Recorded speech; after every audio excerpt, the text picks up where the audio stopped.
Rapina, lesioni personali, minacce, estorsioni. Nel Veneto delle baby gang l'incidenza di questi reati ogni 1000 abitanti da parte dei minori della fascia 14-17 anni è cresciuta senza sosta in 10 anni ed è un'incidenza tra le più alte in Italia.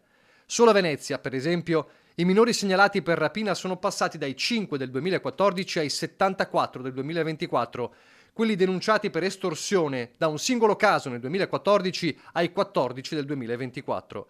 Il rapporto nazionale di Save the Children fotografa una realtà che non conosce confini in tutta Italia e il Veneto non fa eccezione, con inquietanti punte di crescita.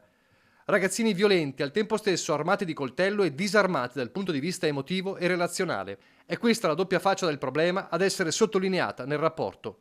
Ragazzi e ragazze spaventati da un mondo esterno che considerano pericoloso, imprevedibile, segnato da conflitti e violenze all'interno delle famiglie e nella società, con casi di autolesionismo e tentati suicidi e in alcuni casi uso di sostanze e dipendenze.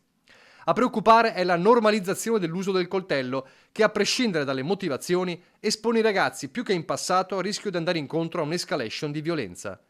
Molti adolescenti raccontano infatti che girare armati può farli sentire più protetti o rispettati, ma allo stesso tempo questa dinamica rischia di alimentare quello che nel rapporto viene definito un cortocircuito della paura.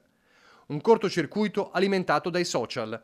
Secondo i dati del rapporto, il 13,4% dei ragazzi tra i 15 e i 19 anni ha assistito a scene di violenza filmate, contro l'8,4% delle ragazze.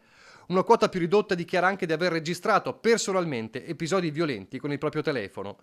Inoltre, la violenza di strada non è più confinata alle aree marginali, ma coinvolge anche ragazzi provenienti da famiglie e ambienti socialmente integrati, senza distinzione tra ricchi e poveri.